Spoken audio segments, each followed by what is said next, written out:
محترم ناظرین، السلام علیکم ورحمۃ اللہ وبرکاتہ۔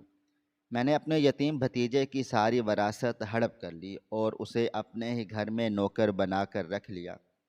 میں اسے روز مارتا پیٹتا اور بچا کھچا کھانا دیتا۔ ایک دن میں نے اسے اپنے تجوری کے پاس کھڑے دیکھا تو غصے میں لوہے کا راڈ لے کر اسے مارنے دوڑا۔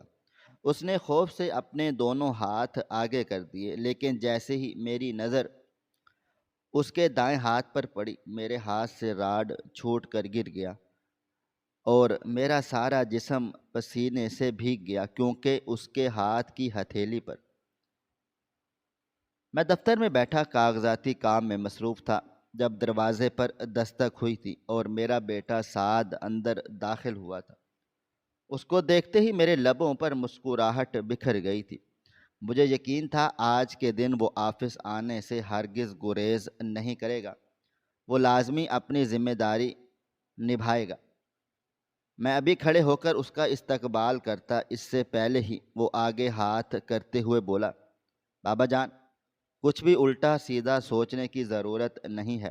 یہاں میں آپ کے ساتھ میٹنگ میں جانے کے لیے نہیں آیا ہوں، بلکہ مجھے پیسے چاہیے۔ مجھے اپنے دوستوں کے ہمراہ فارم ہاؤس جانا ہے۔ جبکہ میں حیران ہو کر اس کی شکل دیکھ رہا تھا۔ 2 دن سے میں اسے یہ بات سمجھانے کی کوشش کر رہا تھا کہ تمہارا میٹنگ میں ہونا ضروری ہے۔ میٹنگ میں بہت بڑے بڑے کلائنٹس آ رہے ہیں۔ میں تمہارا ان سب سے تعارف کروانا چاہتا ہوں، اور جب وہ میرے ساتھ اتنے خوبصورت بیٹے کو دیکھیں گے تو متاثر ہو جائیں گے۔ مگر اس کی بات ہی نرالی تھی۔ میں فوراً سے بولا، اگر تم میرے ساتھ میٹنگ پر چلو گے تبھی میں تمہیں تمہارے دوستوں کے ساتھ جانے کی اجازت دوں گا اور پیسے دوں گا۔ میری بات سن کر وہ بولا، آپ صرف پیسے دے دیں، اجازت دینے کی ضرورت نہیں ہے۔ بابا، سب دوست تیار ہیں، صرف میرا انتظار کیا جا رہا ہے۔ گاڑیاں اب نکلیں گی، مجھے پیسے دے دیں۔ اس کے تاثرات صاف بتا رہے تھے، وہ پیسے لیے بغیر نہیں جائے گا اور میٹنگ میں جانے کا اس کا کوئی ارادہ نہیں لگ رہا تھا۔ مجبوراً میں نے اس کے اکاؤنٹ میں اسی لمحے 1.5 لاکھ ٹرانسفر کیے تھے اور اسے جانے کا اشارہ کر دیا تھا۔ اس وقت وہ مجھے بہت برا لگ رہا تھا۔ اس نے اپنے اکاؤنٹ میں پیسے چیک کیے اور مجھے دیکھتے ہوئے بگڑے انداز میں بولا، میں نے آپ کو پہلے ہی بولا تھا کہ مجھے 2.5 لاکھ چاہیے اور آپ مجھے صرف 1.5 لاکھ روپے دے رہے ہیں۔ یہ پیسے بھی آپ اپنے پاس رکھ لیں، مجھے ان کی بھی ضرورت نہیں ہے۔ وہ بری طرح سے بفر گیا تھا۔ اس کے انداز پر مجھے غصہ بہت آیا تھا، لیکن میں نے ضبط کر لیا تھا اور مزید 1 لاکھ اس کے اکاؤنٹ میں ٹرانسفر کر دیا تھا، جبکہ وہ بنا کچھ بھی کہے کمرے سے نکل چکا تھا۔ میرا دل و دماغ بالکل کام نہیں کر رہا تھا۔ اس میٹنگ میں مجھے اپنے خاندان کے کسی فرد کو لازمی لے کر جانا تھا تاکہ وہ لوگ مجھے اکیلا نہ سمجھیں۔ کافی دیر سوچنے سمجھنے کے بعد میں نے موبائل فون اٹھایا تھا اور اپنے بھتیجے کو فون کیا تھا۔ میری پہلی بیل پر ہی اس نے فون اٹھا لیا تھا۔ میں کچھ کہتا اس سے پہلے ہی وہ گھبرائے ہوئے آواز میں بولا، چاچو مجھے معاف کر دیں، اس میں میرا کوئی قصور نہیں ہے۔ میں نے سعد کو سمجھانے کی کوشش کی تھی، لیکن وہ سننا ہی نہیں چاہتا تھا اور زبردستی وہ مجھ سے چابی چھین کر لے گیا۔ مجھے کچھ بھی سمجھ نہیں آیا وہ کیا کہنا چاہتا ہے۔ میں نے اسے اپنے مسئلے کی وجہ سے فون کیا تھا، مگر اس کی بات سن کر اندازہ ہو گیا تھا کہ کچھ مسئلہ ہو گیا ہے۔ میں فوراً بولا، کیا ہوا ہے؟ سب ٹھیک ہے؟ کون سی چابی لے کر گیا ہے؟ تفصیل سے بتاؤ، مجھے ٹینشن ہو رہی ہے۔ میری بات سن کر وہ بولا، چاچو آپ کی گاڑی کی چابی لے کر گیا ہے جس پر آپ آج میٹنگ کرنے کے لیے جانے کا ارادہ رکھتے ہیں۔ اپنے بھتیجے کی بات سن کر میں نے سر پکڑ لیا تھا۔ میری وہ سب سے مہنگی گاڑی تھی اور میں اس گاڑی میں اس لیے جانا چاہتا تھا تاکہ ان لوگوں پر میرا دباؤ بڑھ سکے۔ میں نے گہری سانس لی تھی اور خود کو ٹھنڈا کیا تھا، کیونکہ اب کوئی فائدہ نہیں تھا۔ میں نے اپنے ہی ہاتھوں سے اپنے بیٹے کو بگاڑا تھا، اس میں فیضان کی کوئی غلطی نہیں تھی۔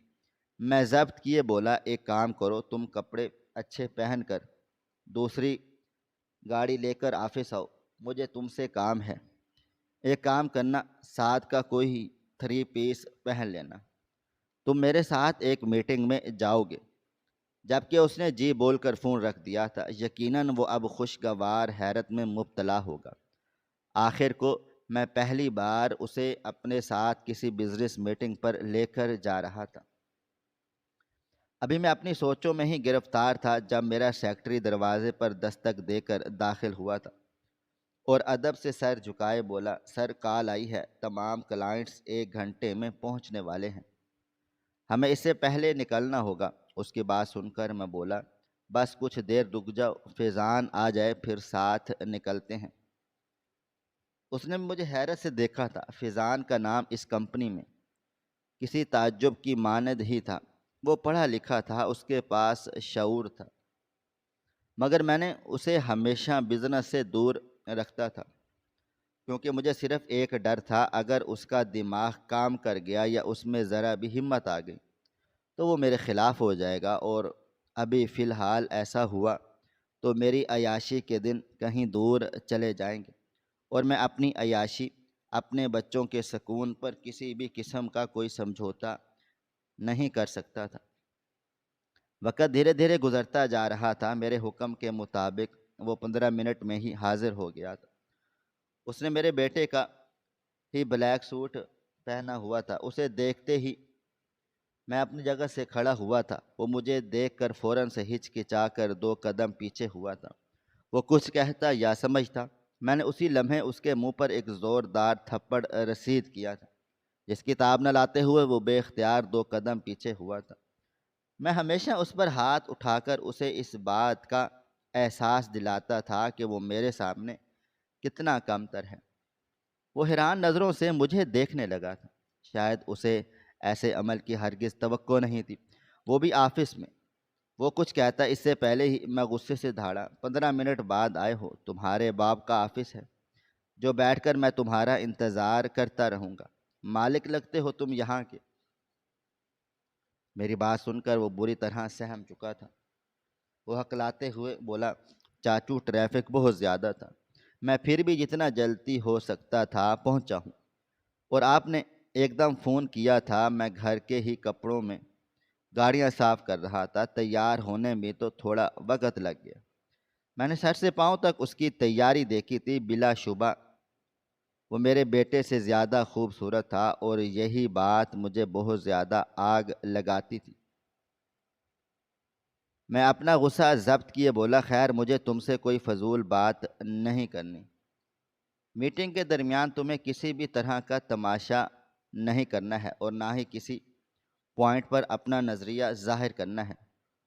وہ لوگ تم سے بات چیت بھی کریں تو تمہیں اپنا آپ بیوقوف ہی ظاہر کرنا ہے۔ میں ان لوگوں پر اپنا دباؤ ڈالنا چاہتا ہوں کہ بے شک میرے ورکر بیوقوف ہیں، لیکن ان کا مالک بہت سمجھدار ہے۔ میری بات سمجھ رہے ہو؟ اس نے فوراً سر ہاں میں ہلا دیا تھا۔ میرے حکم کے بغیر وہ ویسے بھی کچھ نہیں کر سکتا تھا۔ اب ہم دونوں فائلز اٹھا کر باہر کی طرف بڑھ گئے تھے۔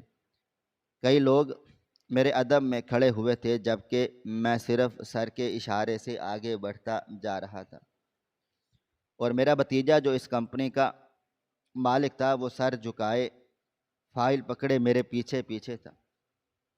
میں مانتا ہوں میں بہت غلط انسان ہوں، میں نے بہت غلط کام کیا ہے، اپنے بچوں کو اور خود کے سکون کی خاطر ایک معصوم کے ساتھ بہت ظلم کیا ہے، لیکن آج کل کے دور میں اپنا آپ بنانے کے لیے اگلے کو کچلنا ہی پڑتا ہے۔ فیضان میرے مرحوم بھائی کا بیٹا ہے۔ میرے بھائی نے بچپن سے لے کر بڑے ہونے تک خوب محنت کی، اور جب وہ کامیاب ہوا اپنے بیٹے کے لیے اس نے ایک بہت بڑی جائیداد، ایک کمپنی تیار کی۔ تب اس کا کار ایکسیڈنٹ میں انتقال ہو گیا تھا۔ ہم صرف اپنی ماں کے 2 ہی بیٹے ہیں، میری کوئی بہن یا کوئی اور بھائی نہیں ہے، اس لیے فیضان کی ذمہ داری میرے سر آ گئی تھی۔ دنیا دکھاوے کی خاطر میں سب کے سامنے اسے سینے سے لگا کر بیٹے ہونے کا مان دیا تھا اور اسے اپنا لیا تھا۔ لیکن میرا دماغ اب تیزی سے کام کر رہا تھا۔ میں کیوں کسی کی اولاد کو سر آنکھوں پر بٹھاؤں؟ اس کی اوقات میرے سامنے صفر تھی۔ میں طے کر چکا تھا اتنی آسانی سے میں اس ذمہ داری کو اپنے سر نہیں لوں گا۔ میرا بیٹا سعد اس سے صرف 1 سال چھوٹا تھا۔ دونوں کی بالکل نہیں بنتی تھی۔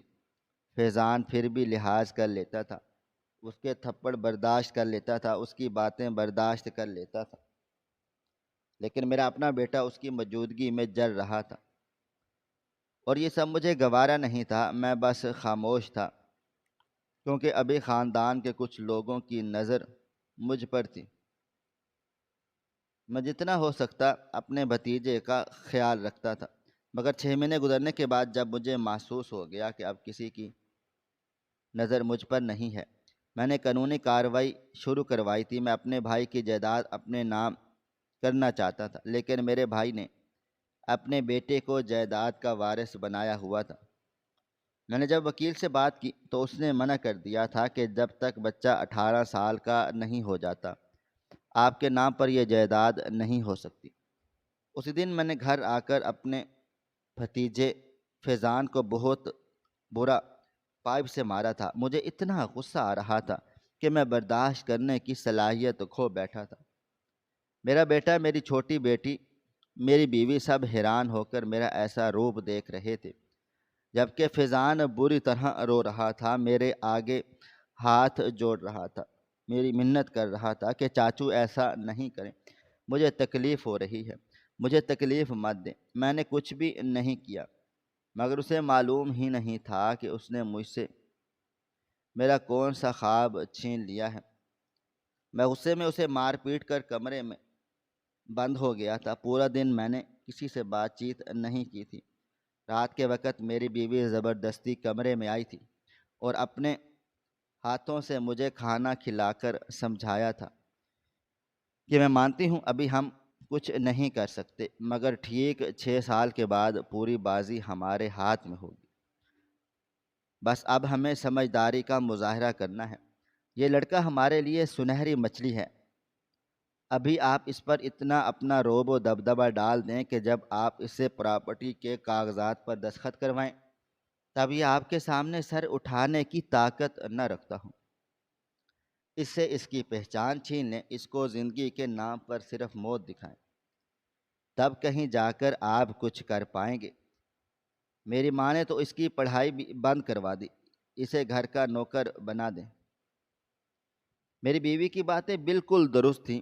پڑھائی میں بند نہیں کروا سکتا تھا کیونکہ خاندان کے لوگ میرے لیے مشکل پیدا کر سکتے تھے۔ میرا بھائی لوگوں کی بہت مدد کرتا تھا، اس لیے سب کی ہمدردی اس کے بیٹے کے ساتھ تھی۔ میں ایسا کوئی بھی کام نہیں کرنا چاہتا تھا جس سے میں نظروں میں آؤں۔ ہاں، البتہ اسے نوکر بنانے کا آپشن برا نہیں تھا۔ اگلے دن ہی میں نے اس کے کپڑے جو برانڈ کے پہنا ہوا تھا، اس کی جگہ میں نے اسے ایک سستے بازار کے کپڑے پہنائے تھے اور اسے حکم دیا تھا کہ پورا سرونٹ کوارٹر صاف کرو، اب سے تم وہیں رہو گے۔ وہ دنگ نظروں سے مجھے دیکھنے لگا تھا۔ ہمارے بچے ان باتوں سے واقف تھے کہ سرونٹ کوارٹر اور ایک الگ کمرہ کیا ہوتا ہے۔ اس نے مجھے کوئی جواب نہیں دیا تھا کیونکہ وہ میری ماں سے بہت زیادہ ڈر چکا تھا، اور وہ جب سر جھکا کر سرونٹ کوارٹر کی طرف جانے لگا، میں نے ایک زوردار تھپڑ اس کی کمر پر رسید کیا تھا اور اسے دیکھتے ہی چیخ کر بولا، جب میں نے تمہیں کوئی حکم دوں تم جی چاچو بولو گے، اگر تمہارے منہ سے آواز نہیں نکلی تو تمہارا قتل کر دوں گا، اتنا ماروں گا کہ نہ تم زندہ میں شمار ہوگے نہ مردہ میں۔ میری باتیں سن کر وہ سہمی ہوئی آواز میں جی چاچو بول کر چلا گیا تھا۔ پیچھے ایک لمحے کے لیے مجھے تکلیف ہوئی تھی۔ میرے بھائی کی زندگی میں میرے پاس کچھ بھی نہیں تھا، میں بہت غریب انسان تھا۔ میرے بچے اتنے مہنگے کپڑے نہیں پہن پاتے تھے، مگر اس کے باوجود میرا بھائی میرے بچوں کا میرا بہت خیال رکھتا تھا۔ میں اس کے ساتھ ہی کام کرتا تھا، میرے بچوں کو اپنے بیٹے کے ساتھ سکول میں ہی پڑھاتا تھا، اس کی تعلیم کا خرچہ، اس کے پہننے اوڑھنے کا خرچہ وہ سب کچھ اٹھاتا تھا، اور میں اس کی غیر موجودگی میں اس کے بیٹے کے ساتھ کیا کر رہا تھا۔ مگر میں نے فوراً سے سر جھٹک دیا تھا۔ مجھے میرے بچوں کا آرام چاہیے تھا۔ ان کو میں ایک سکون بھری زندگی دینا چاہتا تھا جو میں نے اپنے بھائی کو اس کے بیٹے کو دیتے ہوئے دیکھی تھی، اور اسی لالچ میں وہ 2 قدم میں اٹھا رہا تھا جو مجھ پر جچتا ہی نہیں تھا۔ دن ہفتوں میں، ہفتے مہینوں میں، اور مہینے سال میں بیت گئے تھے۔ اس درمیان میں نے اپنے بھتیجے پر بہت ظلم کیے۔ کبھی میں اس کے ہاتھ جلا دیتا، کبھی میں اسے بیلٹ اور پائپ سے مارتا، کبھی کبھی میں اسے 2 دن تک بھوکا رکھتا تھا تاکہ وہ مجھ سے اتنا خوف زدہ ہو جائے کہ واقعی میرے سامنے سر اٹھانے کی طاقت بھی نہ رکھے۔ میرے ان اعمال سے واقعی وہ اتنا خوف زدہ ہو گیا تھا کہ اس کی پہچان کہیں کھو گئی تھی۔ وہ ایک مرد سے ایک چھوٹا سا بچہ بن چکا تھا۔ میرے سامنے آتے ہی وہ خوف سے لرزنے لگا تھا۔ میرے بیٹے کے سامنے سر نہیں اٹھا سکا تھا۔ میری بیوی کے آگے بھی وہ جی حضوری کرتا تھا، اور میری بیٹی کے آگے اس کے ہاتھ کھلتے ہی نہیں تھے۔ ہم سب نے اسے ایک ایسا انسان بنا دیا جو شاید واقعی اب نہ زندہ میں شمار تھا اور نہ مردہ میں۔ 18 سال کا ہونے کے بعد میں نے اسے کاغذاتی کارروائی کروائی تھی، اور میں نے اسے سب کچھ بتایا تھا کہ تمہارا نام جو تمہارا باپ کر کے گیا ہے وہ سب میں اپنے نام کروا رہا ہوں۔ اس کے چہرے پر پریشانی چھلکی تھی، مگر وہ مجھ سے تو اتنا خوف زدہ تھا کہ اس نے جی چاچو بول کر دستخط کر دیے۔ اس کے باپ کی پراپرٹی، اس کے باپ کا بزنس، آج تک جتنی کمائی ہوئی تھی وہ سب میرے نام ہو گیا تھا۔ اس دن میں بہت زیادہ خوش تھا۔ میں اس دن جشن رکھا تھا۔ گھر میں ایک بہت بڑی تقریب رکھی تھی، اور پورے سٹاف، خاندان اور اپنے بڑے بڑے کلائنٹس کو بھی مدعو کیا تھا۔ زندگی اچانک اتنی خوبصورت لگے گی میں نے کبھی سوچا بھی نہیں تھا۔ جتنا زیادہ خوش ہوتا اتنا کم تھا۔ سال پر سال تبدیل ہوتے گئے اور میں عروج پر جا رہا تھا۔ اس درمیان فیضان پڑھائی کر رہا تھا۔ وہ ڈاکٹری پڑھ رہا تھا۔ مجھے کوئی اعتراض نہیں تھا۔ اس کے باپ نے اس کے لیے اتنا چھوڑا تھا کہ اگر وہ پڑھتا رہتا تب بھی کوئی مسئلہ نہیں تھا۔ ہاں، کبھی کبھی مجھے ٹینشن ہوتی تھی، اگر یہ سرجن بن گیا تب کیا ہوگا؟ میرے بیٹے کا نام بالکل ڈوب جائے گا، کیونکہ سعد نے اتنی زیادہ عیاشی دیکھ لی تھی کہ اب اس کا دل و دماغ بالکل کام نہیں کرتا تھا۔ جو چاہتا حاصل کر لیتا، اور یہ لڑکوں کے لیے درست نہیں ہوتا۔ کبھی کبھی انکار بھی ضروری ہے، مگر جو لوگ پیسہ دیکھ کر بڑے ہوتے ہیں ان کے لیے انکار سننا بہت مشکل ہوتا ہے۔ میں نے اسے آج بزنس میٹنگ میں اس لیے شامل کیا تھا تاکہ میں خاندان کا ہی کوئی مرد لے کر جانا چاہتا تھا کہ اگر میری غیر موجودگی میں کچھ الٹا سیدھا ہو تو وہ سنبھال سکے۔ اس میٹنگ میں میں اپنے بیٹے کو ساتھ رکھنا چاہتا تھا، مگر اس نے ہمیشہ کی طرح مجھے مایوس ہی کیا تھا۔ ایک لمبی مسافت طے کر کے ہم میٹنگ اٹینڈ کرنے پہنچ گئے تھے۔ یہ ایک بہت بڑا ریسٹورینٹ تھا جس کا ایک پرائیویٹ کمرہ بک کیا گیا تھا۔ میں جیسے ہی داخل ہوا، ٹیبل کے ارد گرد بیٹھے ہوئے لوگ میری عزت میں کھڑے ہو گئے تھے۔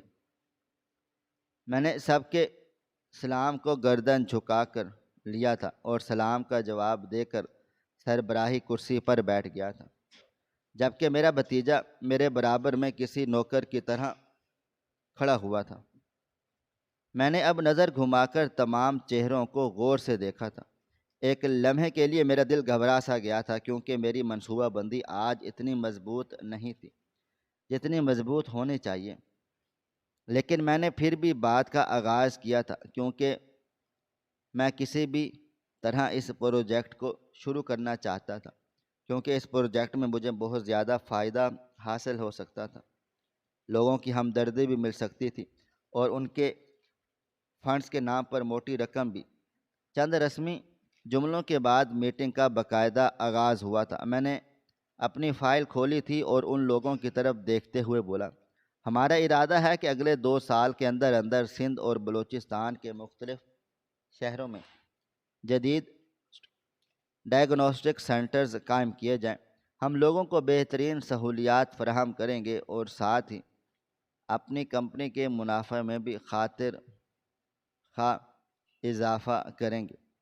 میری بات پر سب نے خاموشی سے سر ہلا لیا تھا، مگر ان کے چہروں پر وہ اطمینان موجود نہیں تھا جس کی مجھے توقع تھی۔ میں نے مزید اعتماد سے بات جاری رکھی اور سرمایہ کاری کے چند اعداد و شمار بنانے شروع کر دیے، لیکن ایک کلائنٹ نے فوراً سوال کر دیا کہ اگر آپ دور دراز علاقوں میں سینٹر قائم کریں گے تو ماہر عملہ کہاں سے لائیں گے اور مشینری کی دیکھ بھال کس طرح ہوگی؟ میں چند لمحے خاموش ہو گیا تھا۔ سوال آسان تھا مگر میرے پاس اس کا واضح جواب موجود نہیں تھا۔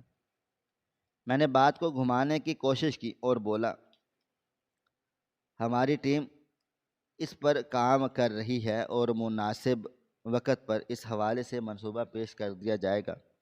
میری بات سن کر میز کے گرد بیٹھے ہوئے لوگوں نے ایک دوسرے کی طرف دیکھا تھا۔ ان کے تاثرات صاف بتا رہے تھے کہ وہ مطمئن نہیں ہوئے۔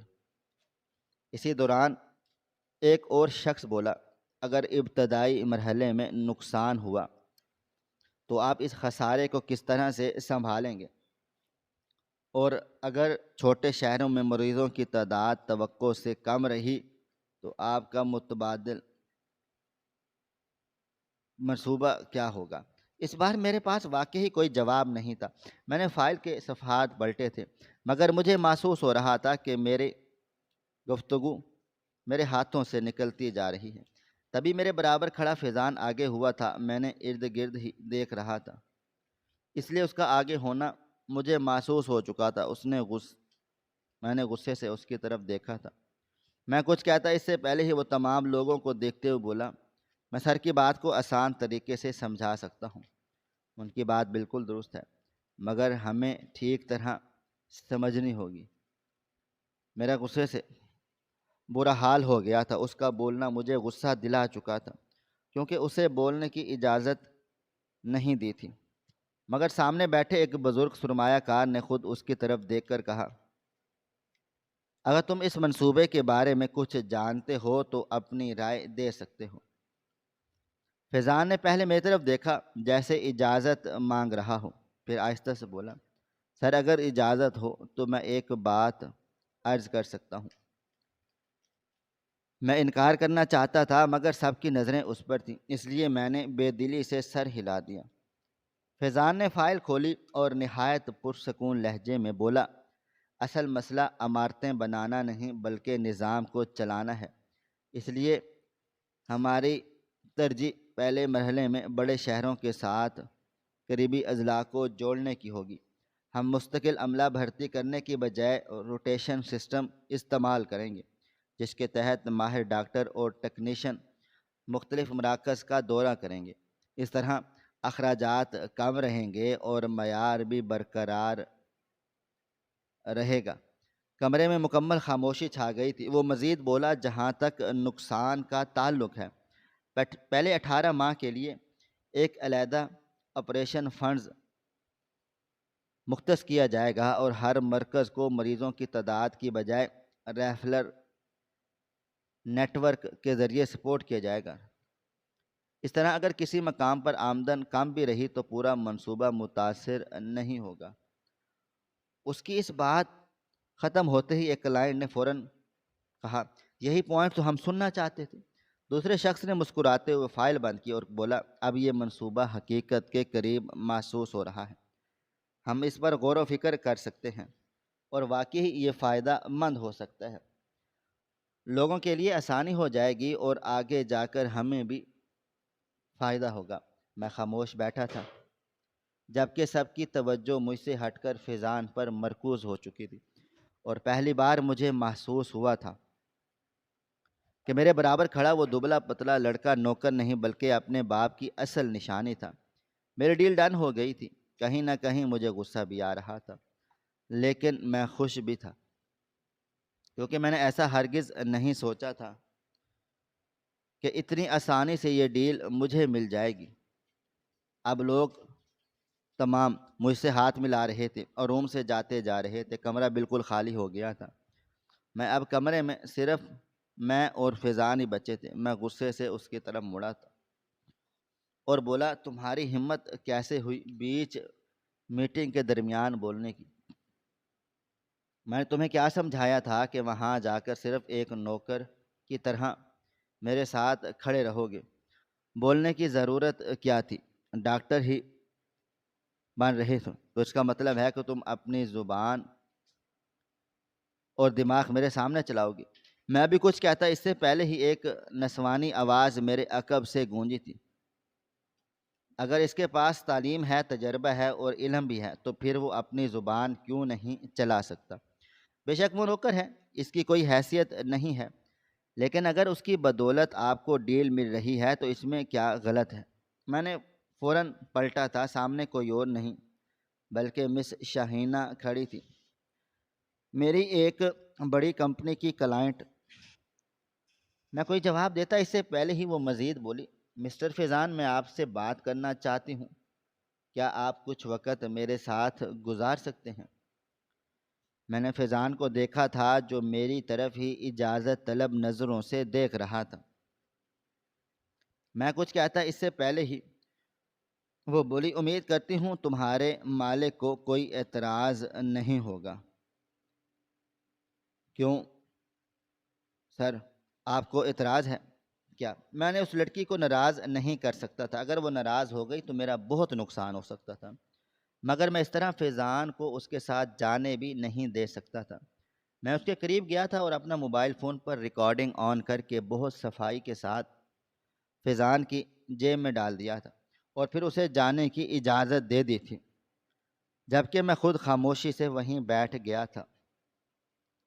وقت دھیرے دھیرے گزرتا چلا جا رہا تھا، جیسے جیسے وقت آگے بڑھ رہا تھا مجھے بہت زیادہ بے چینی ہو رہی تھی۔ 1 گھنٹہ ان دونوں کو بیت چکا تھا اور 1 گھنٹے کے بعد وہ دونوں واپس آئے تھے۔ فیضان کے چہرے پر مسکراہٹ تھی جو مجھے اندر ہی اندر پریشان کر چکی تھی، جبکہ وہ لڑکی کافی سنجیدہ لگ رہی تھی۔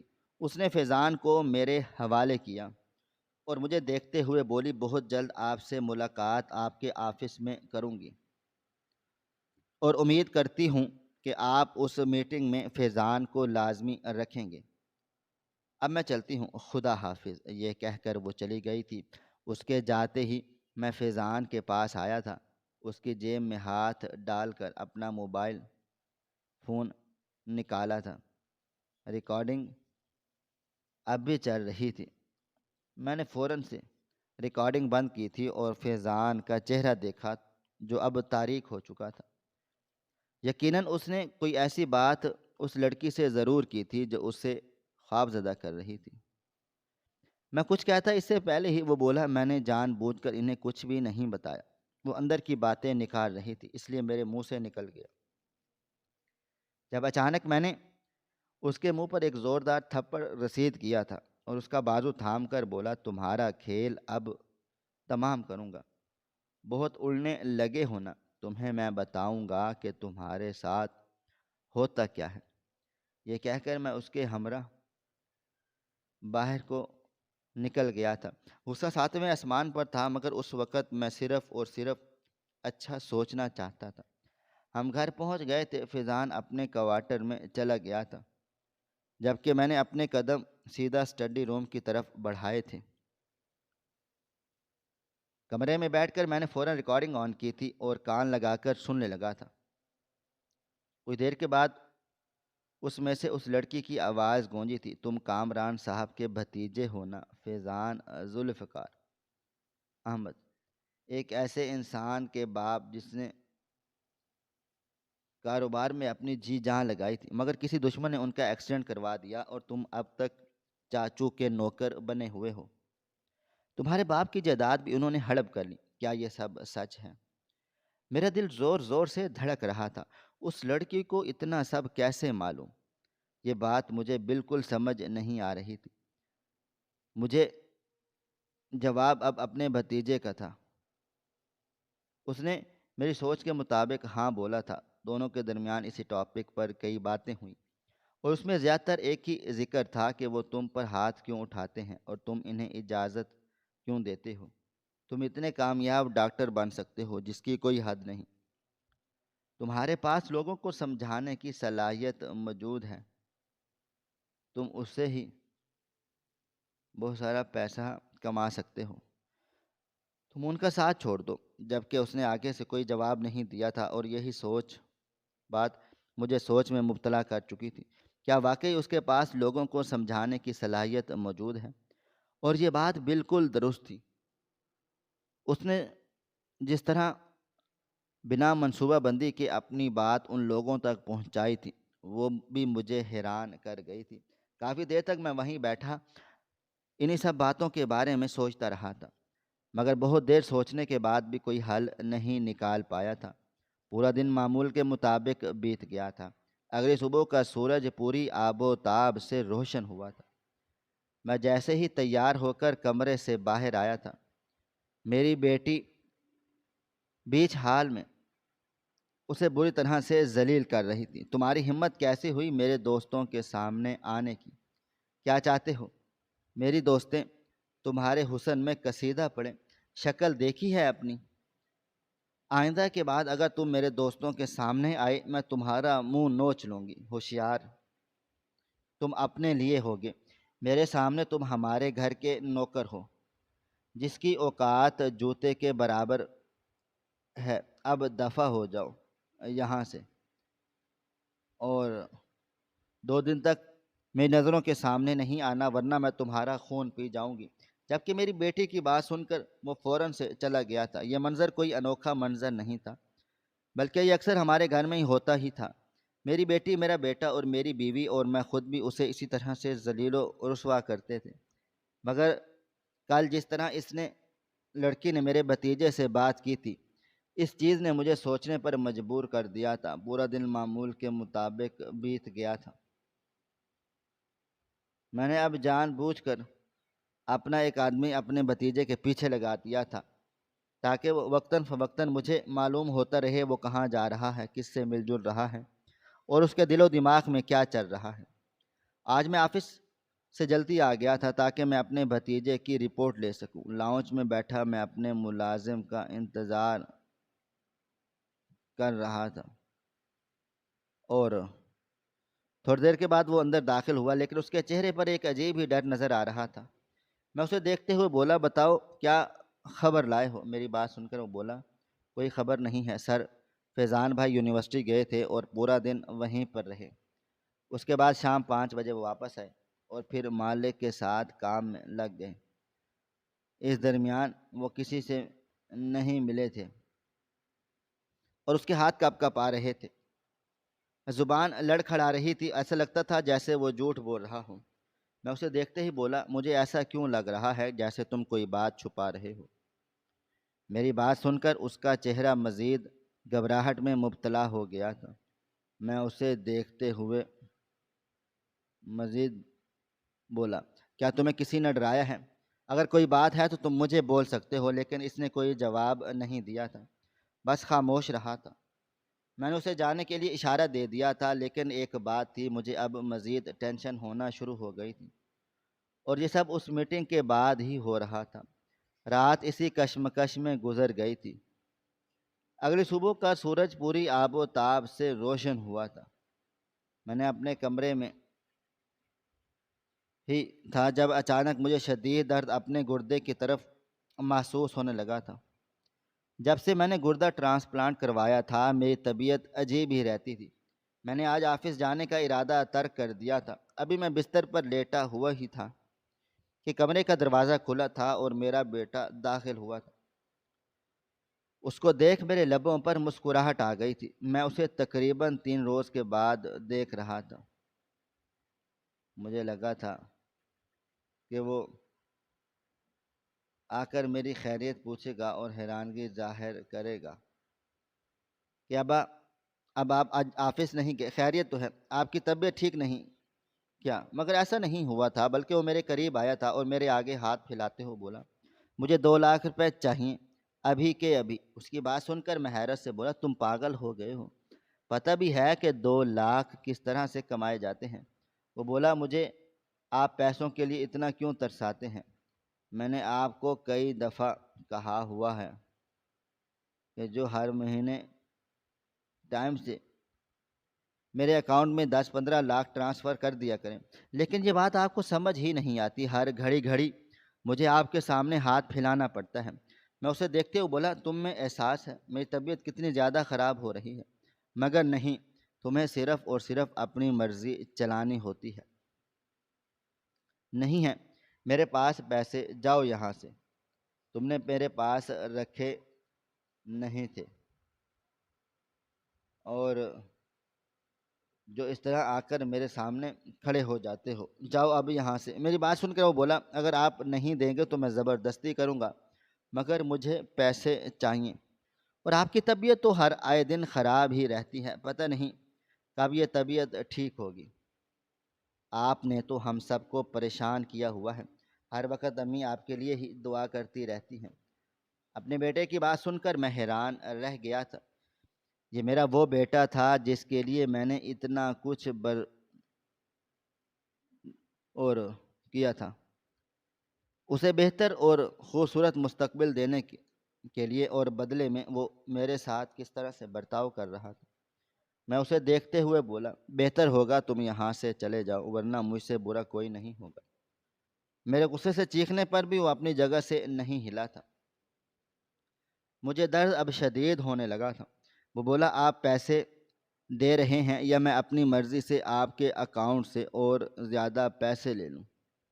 یہ کہتے ہی اس نے میرا اکاؤنٹ موبائل فون اٹھا لیا تھا، اور میں نے فوراً اس کے آگے ہاتھ کر دی اور منع کر دیا تھا کہ ایسا مت کرو، میں دے رہا ہوں کیونکہ مجھے معلوم تھا کہ پھر وہ 2 لاکھ نہیں لے گا بلکہ اس کے بھی ڈبل لے گا۔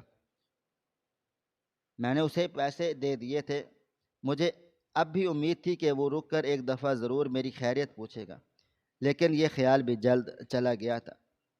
جو پیسے ملتے ہی وہ کمرے سے غائب ہو چکا تھا۔ مجھے افسوس بہت ہو رہا تھا، میں نے جس اولاد کے لیے اتنا کچھ کیا، اپنا ضمیر بیچا، اپنی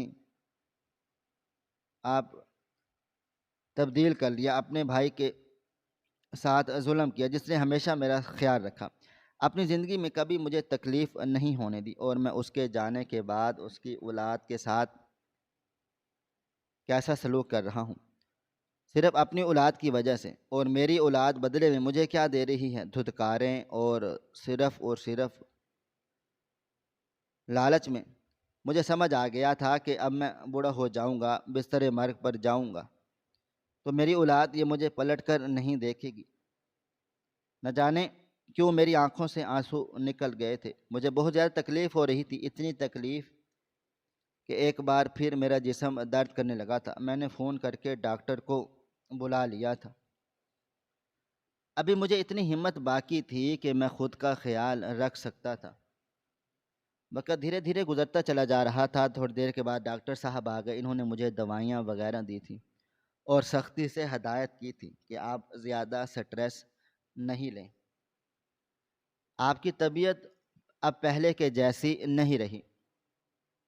جبکہ میرے پاس کوئی جواب نہیں تھا، میں بس خاموش تھا۔ سٹریس لینا ہی تھا۔ نہ بیٹی میری تھی اور نہ ہی بیٹا، بیوی کی بھی اپنی ہی عیاشیاں تھیں۔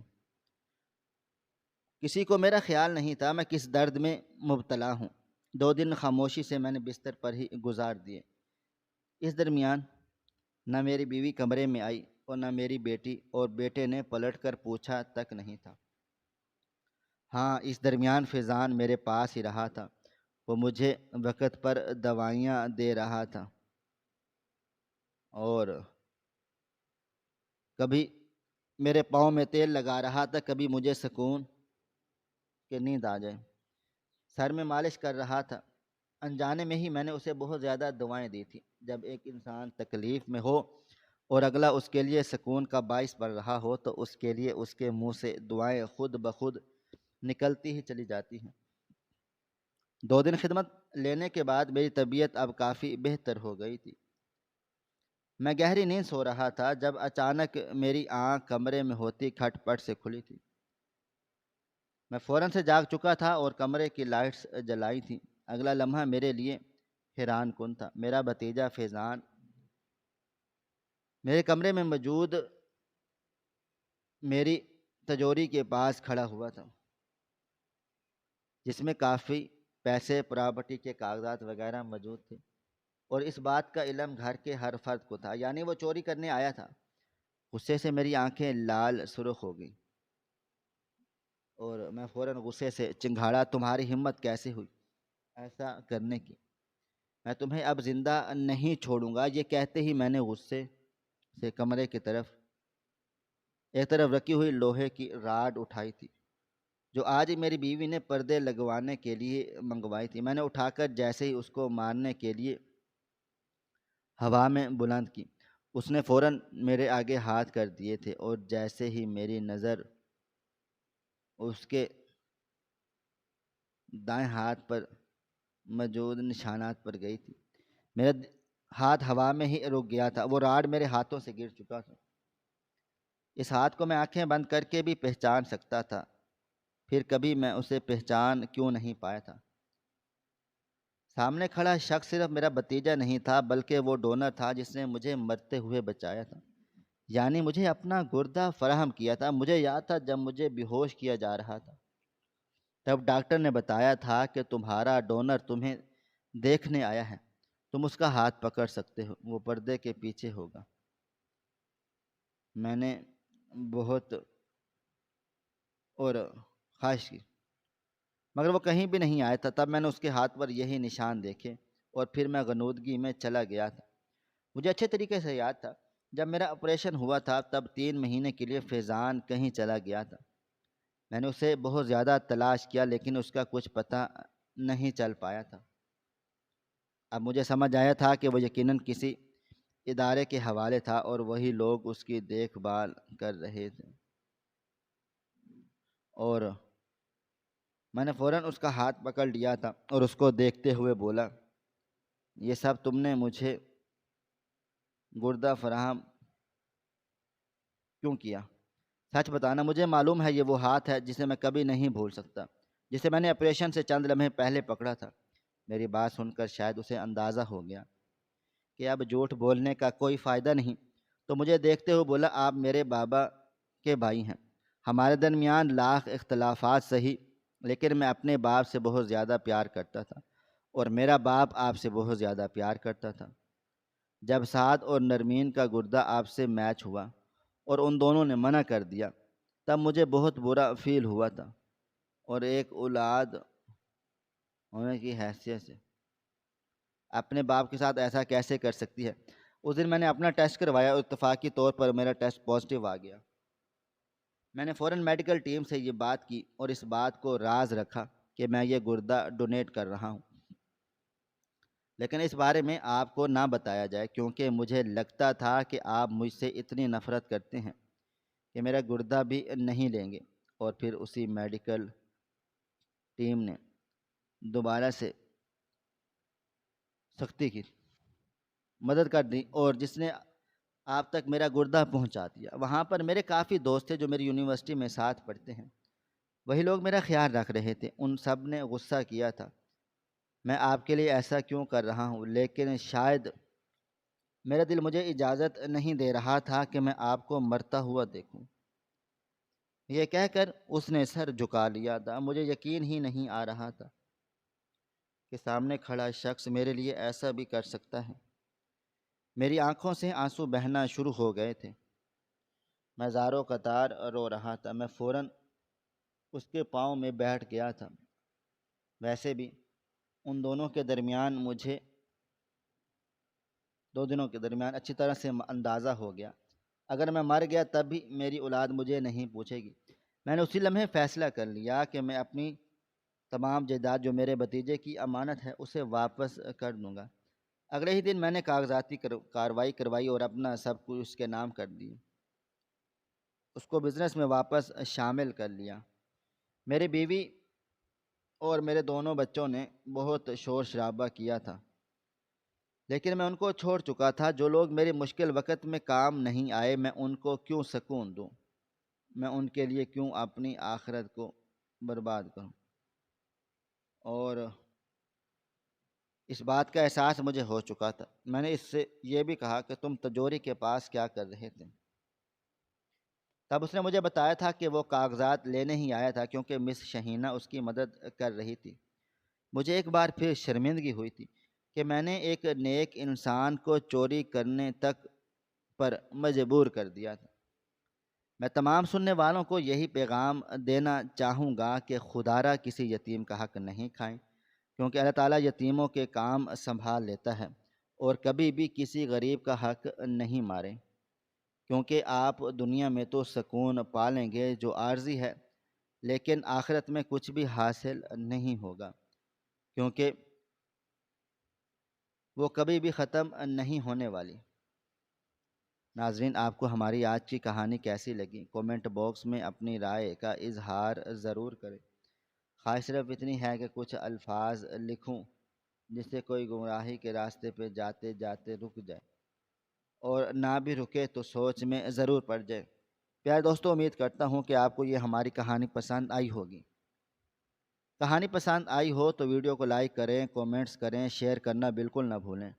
اور ہاں، اگر آپ لوگ اس چینل پر نئے ہیں تو ہمارے چینل حریرہ انفو کو سبسکرائب ضرور کر لیں اور نوٹیفیکیشن کو ضرور دبائیں تاکہ آنے والی کہانی سب سے پہلے آپ کو مل سکے۔ ملتے ہیں کل ایک نئی اور دلچسپ کہانی کے ساتھ، تب تک اپنا ڈھیر سارا خیال رکھیے گا۔ اللہ حافظ۔